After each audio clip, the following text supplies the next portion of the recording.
ఉదయం పాడి కౌశిక్ రెడ్డి గారిని అరెస్ట్ చేసినందుకు అక్రమ అరెస్టుగా భావించి ఎందుకు అరెస్ట్ చేశారని హరీష్ రావు గారి దగ్గర ఉండి వచ్చి పరామర్శించడం జరిగింది. అన్న ఎందుకు అరెస్ట్ చేశారు అని అడిగినందుకే అన్నను తీసుకొచ్చి పోలీస్ స్టేషన్లో పెట్టారు. ఇప్పటి వరకు కూడా ఎఫ్ఐఆర్ కాపీ అనేది ఇవ్వలేదు. ఎలాంటి నిబంధనలు కూడా వారు పాటించడం జరగలేదని నేను తెలియజేస్తూ ఉన్నా. మరి ఈ అక్రమ అరెస్టులు మీరు ఎందుకు చేయిస్తూ ఉన్నారు, ఎందుకు చేస్తూ ఉన్నారు, ఏం కారణం, పగ, అది ప్రతీకారమా అన్నది సీఎం రేవంత్ రెడ్డి గారికి, వారి కార్యకర్తలకి, వారి నాయకులకి, వారి లీడర్స్కి మాత్రమే తెలియాలి. మరి ఈ విధంగా అరెస్ట్ చేయడం ఇది కరెక్ట్ పద్ధతి కాదు అని నేను తెలియజేస్తూ ఉన్నా. అంటే ఒక కానిస్టేబుల్ కూడా హరీష్ రావుని, ఒక మాజీ మంత్రిని నెట్టుకెళ్ళిన పరిస్థితి చూస్తున్నాం. దీన్ని ఎట్లా క్రియ అనేది ఆ విధంగానే ముందు కొనసాగబడుతుంది. అది సీఎం అయినా, ఇంకెవరైనా, మంత్రులైనా, ఎమ్మెల్యేలైనా, కార్యకర్తలైనా, లీడర్లైనా, చిన్న చిన్న నాయకులైనా ఈరోజు అధికారంలో పార్టీ ఉన్నందుకు అది ఎగిసెగిసి పడుతుంది.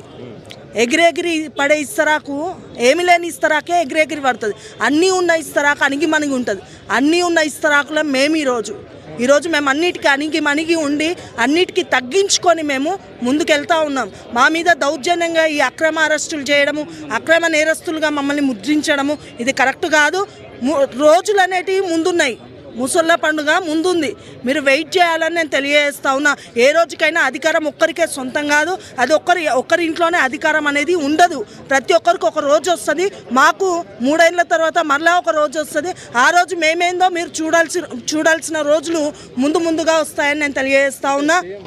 మాజీ సీఎం కేసీఆర్ పేరు లేకుండానే మొక్కనే లేకుండా చేస్తాని ఇప్పుడు ప్రస్తుతం ఉన్న సీఎం రేవంత్ రెడ్డి దాన్ని ఎట్లా చూడొచ్చు? కేసీఆర్ గారిని లేకుండా చేస్తా అని సవాల్ విసిరిన ఏ ఒక్కరు కూడా లేరు. ఈరోజు చరిత్రలో మనం చూసుకున్నట్టయితే ఏ ఒక్కరు కూడా లేరు. అది ఎంత మంచి లీడర్స్ అయినా కానీ ఆయన ముందు నిలవలేకపోయారు. ఎందుకు? కేసీఆర్ అంటే ఒక చరిత్ర.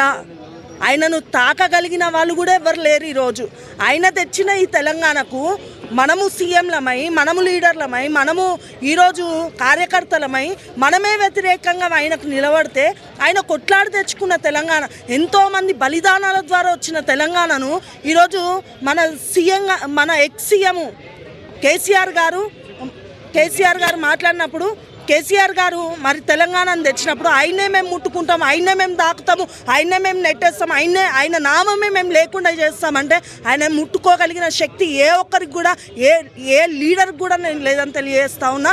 ఒకవేళ మా బీఆర్ఎస్ని టచ్ చేస్తే కనుక మేము కూడా ముందు మీరేందో, మీ పద్ధతి ఏందో మేము కూడా ముందు చూసుకుంటామని తెలియజేస్తా ఉన్నా. హరీష్ అన్నను విడుదల చేయకపోతే మేము మా కుటుంబాలతో సహా వచ్చి ఇక్కడ కూర్చొని ధర్నాలు చేస్తాం. అన్న కోసం మేము ఎంతకైనా తెగిస్తాం. అన్నను మేము రిలీజ్ చేయించుకుంటామని నేను తెలియజేస్తా ఉన్నా. జై తెలంగాణ.